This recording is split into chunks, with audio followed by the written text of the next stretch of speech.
بھائی ہر بندہ جو ہے نا، یہ لکھنے کی کوئی ضرورت نہیں ہوتی، ہر بندہ گناہ گار ہے۔ حضور پاک نے فرمایا ہے کلنا خطاؤن، ہم سب گناہ گار ہیں، لیکن خیر الخطائین التوابون، سب سے اچھے گناہ گار وہ ہوتے ہیں جو توبہ کر لیتے ہیں۔ تو آپ سچے دل سے توبہ کر لیں، بات ختم ہوگی، پھر بار بار لکھنے کی کیا ضرورت ہے؟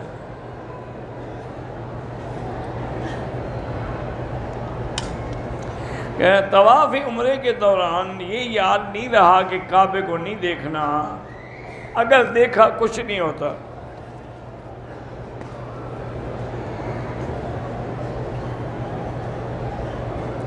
میری شادی کو 20 سال ہو گئے، اولاد نہیں ہے، پہلے تو دونوں میاں بیوی میڈیکل چیک اپ کریں، اس کے بعد اللہ سے وہ دعا مانگیں جو قرآن میں ہے، رب لا تذرنی فردا وانت خیر الوارثین۔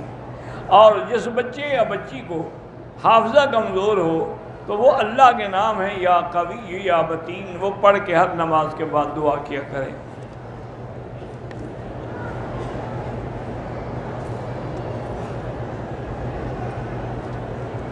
اگر آپ کو ایسے جدے کے لیے آنا تھا، مگر جدے کے بجائے ہم مکے میں آ گئے، کیونکہ ہم ڈرائیور لوگ ہیں، تو ٹھیک ہے، آپ پر کوئی جرمانہ نہیں ہے، آپ نے مسجد عائشہ سے عمرہ کر لیا، ٹھیک ہے، کیونکہ ڈرائیور تو روز آتے جاتے ہیں، وہ کہاں عمرے کریں گے روز۔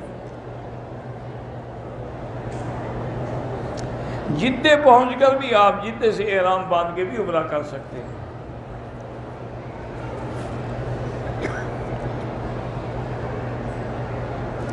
میں نے احرام کی حالت میں اپنا لائف بوائے صابن سے ہاتھ دھو لیے، کوئی بات نہیں، اس میں خوشبو تھوڑی ہوتی ہے، اس میں تو بدبو ہوتی ہے۔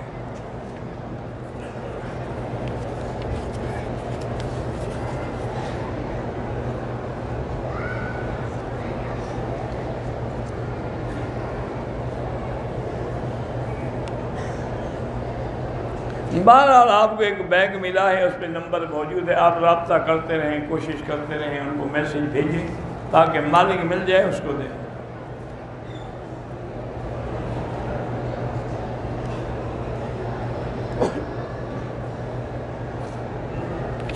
آپ نے جو رقم پراپرٹی خریدی ہے بیچنے کے لیے، اس کی زکوٰۃ دینی ہوتی ہے، چاہے اس میں آپ کو گھاٹا ہو یا نفع ہو۔ مسجد قباء میں آج بھی قیامت تک جو آدمی جائے گا مسجد نبوی سے، مدینہ پاک سے، وہاں جا کے 2 رکعت نماز پڑھے گا تو اس کو عمرے کا ثواب ملے گا۔ بیر روحہ کا پانی بھی لے جائے، مبارک پانی ہے۔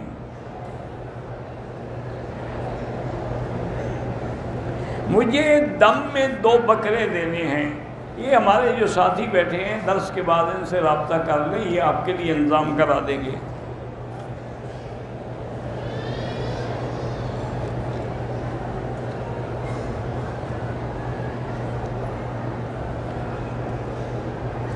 مجھے وسوسے کی بیماری ہے، اس کا علاج کسی کے پاس نہیں ہے۔ اس کا علاج یہی ہے کہ جب بھی ایسا وسوسہ آئے تو لا حول ولا قوت الا باللہ العلی العظیم پڑھا کرو۔ سائیکاٹرسٹ کے گئے، آپ 20 سال سے دوا کھا رہے ہیں، وہ کوئی اچھا سائیکاٹرسٹ نہیں ہوگا، کسی اچھے کے پاس جاتے تو آپ جلدی ٹھیک ہو جاتے۔ مجھے کہا ہے کہ مدینے میں سلام عرض کرنا، بالکل عرض کریں۔ نماز میں ترتیب سے صورتیں پڑھنا جو ہے وہ افضل ہے، لیکن اگر ترتیب غلط ہو جائے تب بھی نماز ہو جاتی ہے۔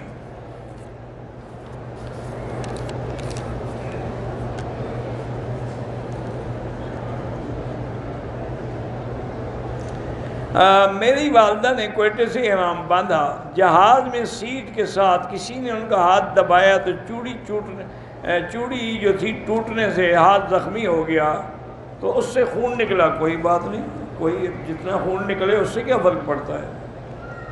میرے دل میں شیطان وسوسے ڈالتا ہے، بس لا حول پڑھا کریں۔ میں نے ایک عمرہ کر لیا ہے، دوسرا عمرہ اگر کرنا چاہوں تو آپ مسجد عائشہ سے بھی کر سکتے ہیں، اور جیرانہ سے بھی کر سکتے ہیں، عرفات سے بھی کر سکتے ہیں، حدیبیہ سے بھی کر سکتے ہیں۔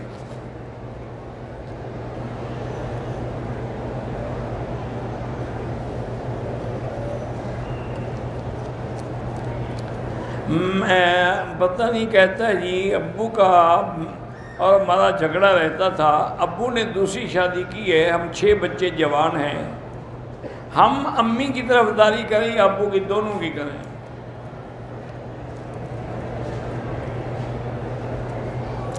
ایک دوست نے لندن سے درخواست کی ہے، اس نے نوکری کے لیے اپلائی کیا، اللہ اس کو کامیاب فرمائے۔ جوانی کا موت ہو یا حادثاتی موت، جوانی کی موت تو شہادت نہیں ہوتی، اصل شہادت تو وہ ہے جو میدان جہاد میں ہوتی، باقی جو ہے ان کو تو ساتھ ملایا گیا تاکہ ان کا بھی درجہ بلند ہو جائے۔ ماں کے پاؤں تلے جنت ہے، باپ جنت کا دروازہ ہے، یہ تو ہمیں نے کبھی نہیں سنا کہ وہ دروازہ ہے اور اس کے پاؤں، مانے اطاعت کرو گے تو اللہ تمہیں جنت دے گی۔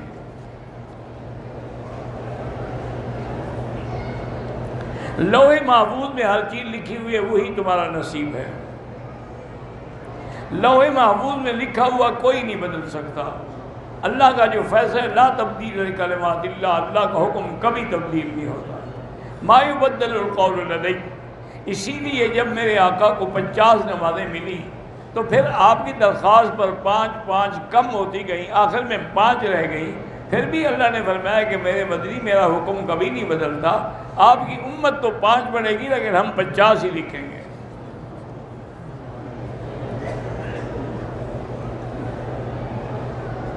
اگر ایک آدمی 3-4 طواف کر لے تو بعد میں سب کے لیے 2 رکعت پڑھ لے، وہ بھی جائز ہے۔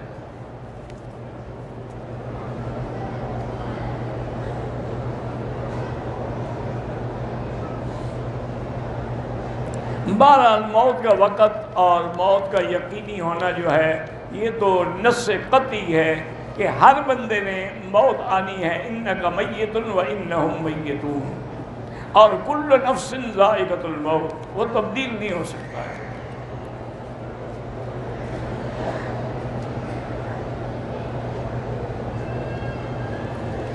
کہتے ہیں کہ عمرہ کرنے کے بعد یا حج کرنے کے بعد آدمی کا دل جو ہے وہ وطن کی طرف کھینچتا ہے، یہ کوئی حدیث نہیں ہے، کوئی قول ہی نہیں ہے، عام بات ہے، ورنہ اصول یہ ہے کہ دل مکے میں لگنا چاہیے، گھر کے لیے نہ کھینچے۔ غلام مصطفیٰ اور غلام قادر نام رکھیں، ہمارے ملک میں چونکہ غلام کہتے ہیں نوکر کو، لیکن عربی میں غلام کہتے ہیں لڑکے کو، اس لیے بہتر یہ ہے کہ آپ عبد القادر اور یا صرف مصطفیٰ رکھیں نام۔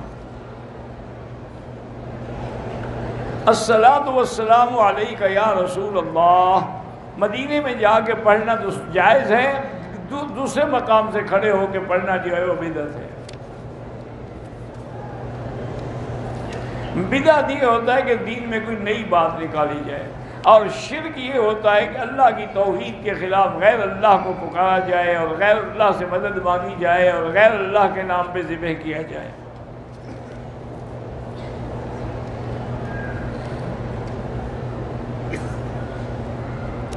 میری بہن کا 10 سال کا بیٹا ہے، اس کی آنکھ کا پردہ گر، اللہ شفائے کاملہ عطا فرمائے۔ میری والدہ کھانسی سے بھی، اللہ شفا عطا فرمائے۔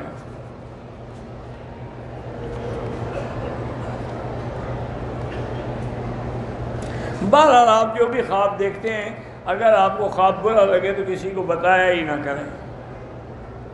حضور پاک نے ہمیں درود وہی سکھایا ہے جو نماز میں ہے، اور سلام بھی وہی سکھایا ہے، السلام علیک ایھا النبی ورحمۃ اللہ وبرکاتہ۔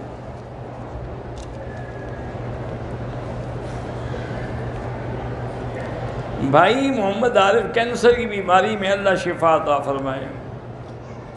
دیہات میں جمعہ نہیں ہوتا، جمعہ وہاں ہوتا ہے جہاں بڑا قصبہ ہو، بازار ہو، دکانیں ہوں۔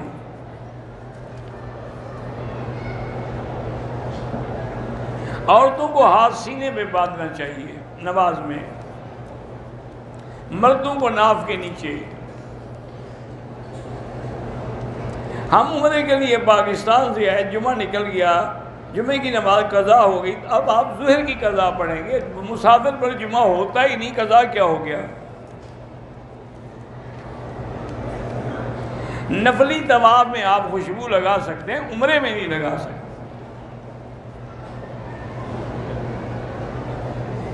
مسجد عائشہ سے احرام پہنا، انڈر ویئر نکالنا بھول گیا، لیکن حرم آنے سے پہلے نکال لیا، ٹھیک ہے، کوئی بات نہیں۔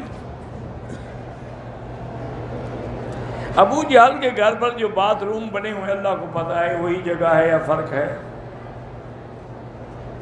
بالکل حضور کے تو قرآن پاک میں تبت یدا ابی لہب وتب ما اغنی عنہ مالہ ما کسب وامرأتہ حمالۃ الحطب، وہ لکڑیاں اٹھاتی حضور کے راستے میں بھی پھینک دی تھی۔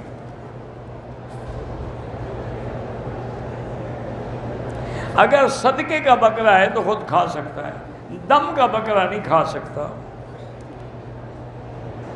میں نے پہلا عمرہ والد صاحب کے لیے کیا، بہت اچھا کیا، اب اپنے لیے دوبارہ کر لیں۔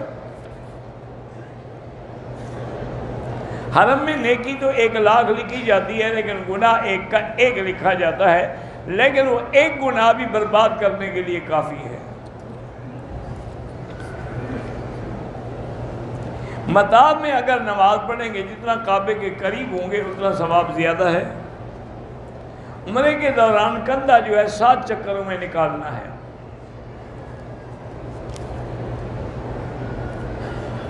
جسم میں درد ہوتے ہیں، اللہ پاک آپ کو شفا دے، تو علماء نے یہی لکھا ہے کہ جو آیت مبارک ہے ہم ابرموا امرا فإنا مبرمون، یہ 21 دفعہ پڑھ کے تیل پہ دم کریں اور اسی سے مالش کریں۔ تہجد کی نماز کی جماعت جو ہے وہ حنفی مسلک میں نہیں ہے، باقی ائمہ کے نزدیک جائز ہے۔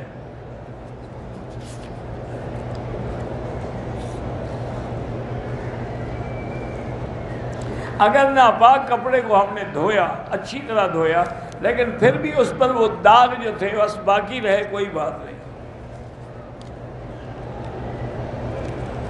حضرت عمر نے اپنے بیٹے کی قبر پہ کوڑے لگائے تھے، بالکل نہیں، یہ تم نے گھڑا ہوا ہے۔ حضرت عمر قبر پر بھی کوئی کوڑے مارتا ہے؟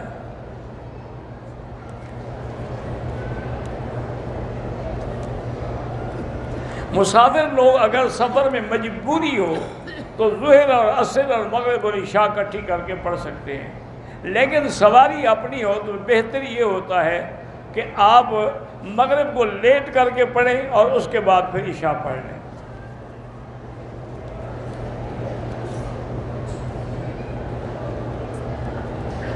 مجھ سے آخرت میں برابری کا حساب ہوگا، بالکل۔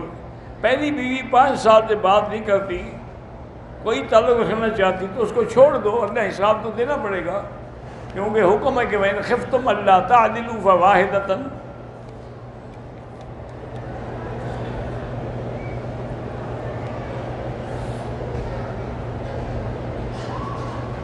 ایک عورت ہوٹل میں عمرے کے ارادے سے پہنچی، ماہواری آ گئی، انتظار کیا، جب پاک ہو گئی تو اپنے گروپ کے عائشہ مسجد سے عمرہ کر لیا، ٹھیک ہے، اگر واقعی پاک ہونے کے بعد کیا ہے تو۔ حل کراتے وقت سر میں ٹک لگنے سے خون نکل آیا، کوئی بات نہیں۔ سائی کرتے وقت آخری چکر میں وضو ٹوٹ گیا، لیکن میں نے چکر پورا کر لیا، ٹھیک ہے، صفا مروہ بغیر وضو کے بھی جائز ہے۔ اگر کوئی آدمی مسجد عائشہ جائے دیکھنے کے لیے لیکن عمرہ نہ کرے، کوئی بات نہیں۔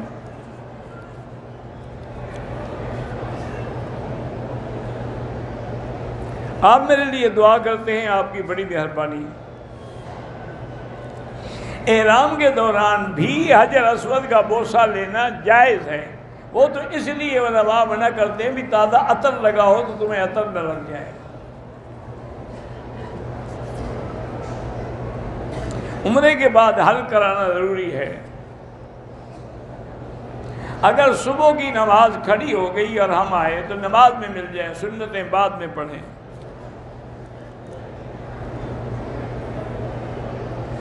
عمرے کی نیت کر لے، بال باندھ لیے، تیل بھی لگایا، خوشبو والا نہ ہو تو کوئی حرج نہیں۔ عمرے کا طواف جرابیں پہن کے مرد نہیں کر سکتے۔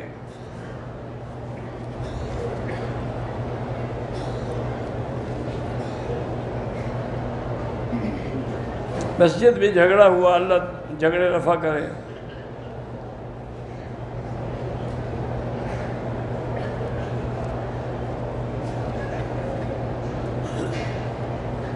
پتہ نہیں، میں نہیں سمجھا اتنا بڑا خط آپ نے کیا لکھا ہے۔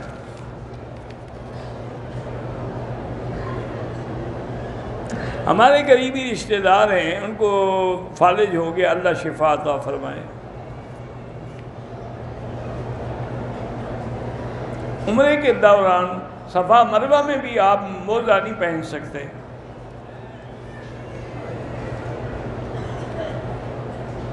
مسجد سے اگر ساتھ بیٹھک بنی ہوئی ہے، اس کو بجلی دے سکتے ہیں، کوئی بات نہیں۔ عمرے کے طواف سے پہلے 2 رکعت سنت پڑھنا افضل ہے، نہ پڑھو تب بھی نیت ہو سکتی ہے۔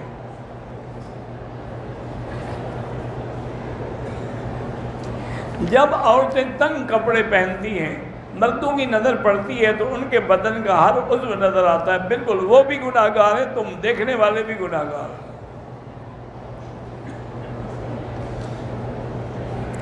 میری بیوی روٹ کے میکے میں بیٹھی ہوئی ہے اور وہ سلو کرنے کے لیے تیار نہیں، تو آپ دوسری شادی کر لیں، خود بخود سلو ہو جائے گی۔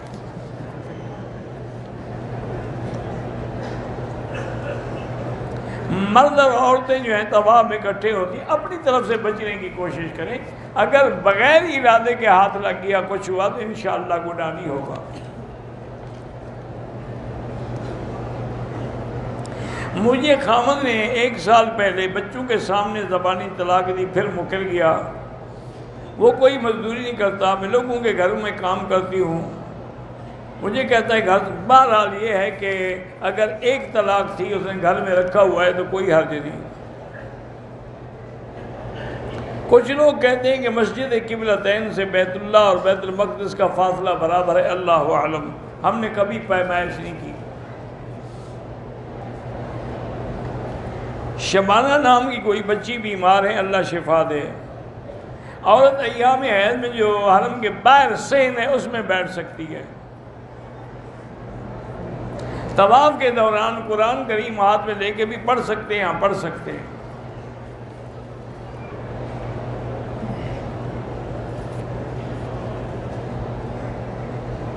صفا مروہ کے درمیان وضو ٹوٹ گیا، میں نے صفا مروہ مکمل کر دی، کوئی بات نہیں۔ جتنے سے آ کر مسجد عائشہ سے احرام باندھا وہ بھی جائز ہے۔ احرام کی حالت میں سینے سے ایک بال اکھڑ گیا تو اس سے کوئی حرج نہیں، کچھ نہیں ہوتا۔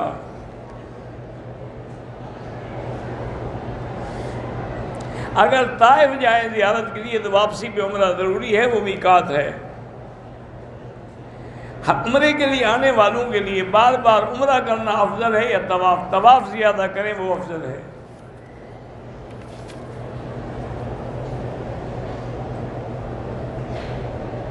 اگر بیوہ عورت ہے تو ماں باپ کی اجازت کے بغیر نکاح کر سکتے ہیں، کر سکتی ہے۔ اگر آدمی عمرے کے بعد اپنے سر کا حل خود کر لے وہ بھی جائز ہے۔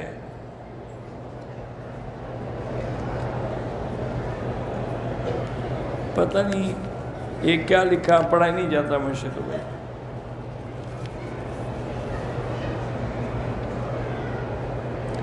اگر طواف کے دوران کوئی قطرہ آ جائے وضو دوبارہ کر کے پھر شروع کریں، پھر قطرہ آئے تو آتا رہے۔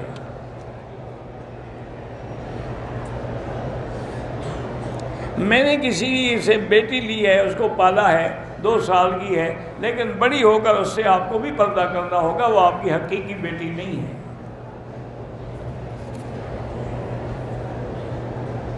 زوال سے پہلے جو جمعہ کے دن اذان ہوتی ہے وہ اعلان کے لیے ہوتی ہے، نماز کے لیے نہیں، تاکہ لوگ تیار ہو کے آ جائیں۔ والد کو سانس کی تکلیف ہے، اللہ شفا عطا فرمائے۔ احرام کی حالت میں کاکروچ وغیرہ اگر مر جائیں کوئی بات نہیں۔ جہاد میں اشارے سے بھی نماز جائز ہے، لیکن بہتر یہ ہے کہ نیچے آ کر پڑھیں۔ ایک آدمی نے قسم کھائی کہ باپ کے گھر کیا تو بیوی کہ تم باپ کے گھر وہ جائے قسم کا کفارہ دے دے۔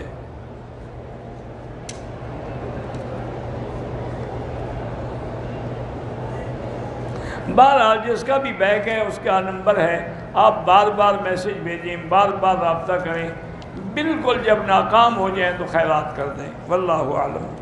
اللہم صلی علی سیدنا محمد وعلی آل سیدنا محمد كما صليت على إبراهيم وعلى آل إبراهيم في العالمين إنك حميد مجيد. لا إله إلا الله العظيم الحليم. لا إله إلا الله رب العرش العظيم. لا إله إلا الله رب السماوات رب الأرض رب العرش الكريم. لا إله إلا أنت سبحانك إنا كنا من الظالمين. لا إله إلا أنت سبحانك إنا كنا من الظالمين. اللهم إنا نسألك بأسمائك الحسنى وصفاتك العلى اللهم فرج هم المهمومين، نفس كرب المكروبين، واقض الدين عن المدينين، واشفنا واشف مرضانا ومرضى المسلمين، واشفنا واشف مرضانا ومرضى المسلمين، واشفنا واشف مرضانا ومرضى المسلمين. اللهم انصر الإسلام والمسلمين. اللهم احفظ سائر بلاد المسلمين وهذا البلد الأمين فاجعلها آمنا مطمئنا سخاء رخاء إلى يوم الدين. یا اللہ بیماروں کو شفا عطا فرما. یا اللہ بیماروں کو شفا عطا فرما. یا اللہ ہماری ظاہری باطنی روحانی جسمانی بیماریاں پریشانیاں دور فرما. یا اللہ بے حیاؤں کو حیا عطا فرما. بے اولادوں کو اولاد صالح عطا فرما. جن کے گھروں میں بچیاں ہیں ان کے خیر کے رشتے نصیب فرما. یا اللہ جو بے روزگار ہیں ان کو روزگار عطا فرما. قرض داروں کے قرض عطا فرما. جن کا رزق تنگ ہے ان کے رزق میں برکتیں عطا فرما. پورے عالم میں جہاں مساجد مدارس ہیں سب کی حفاظت فرما. سب کو آباد فرما. ان کو آباد کرنے والوں کو آباد فرما. یا الہ العالمین یا ارحم الراحمین. مسلمان کشمیر میں ہیں، ہندوستان میں ہیں، فلسطین میں ہیں، عرب میں ہیں، عجم میں ہیں، افغان میں ہیں، روہنگیا میں ہیں، ان سب کی جان مال آبرو عزت کی حفاظت فرما. یا اللہ تیرے نام لیوا ہندوستان میں اب مسلمانوں کو اپنا اسلام کا ظاہر کرنا بھی مشکل ہو گیا ہے، ان کی مدد فرما. اللہم انصرہم اللہم ایدہم بنصرک یا قوی یا عزیز. اور جو وہاں جو علماء مدد کر رہے ہیں، محنت کر رہے ہیں مسلمانوں کی حفاظت کے لیے، جیسے مفتی افتخار صاحب ہیں اور حضرات ہیں، اللہ ان سب کی مدد فرما، ان کی نصرت فرما، ان کی تائید فرما. اور اللہم اہلک اعداءک اعداء الدین. اللہم انزل علیہم بأسک الذی لا یرد عن القوم المجرمین. اللہم ارنا فیہم عجائب قدرتک. اللہم ارنا فیہم عجائب قدرتک. اللہم مزقہم کل ممزق. اللہم لا تجعلنا مزغة للمعذبین. لا تجعلنا عقلة للآکلین. لا تجعلنا فتنة للقوم الظالمین. وصلی اللہ تعالی علی خیر خلقہ سیدنا محمد وعلی آلہ وصحبہ اجمعین. اللہم صلی علی سیدنا محمد وبارک وسلم.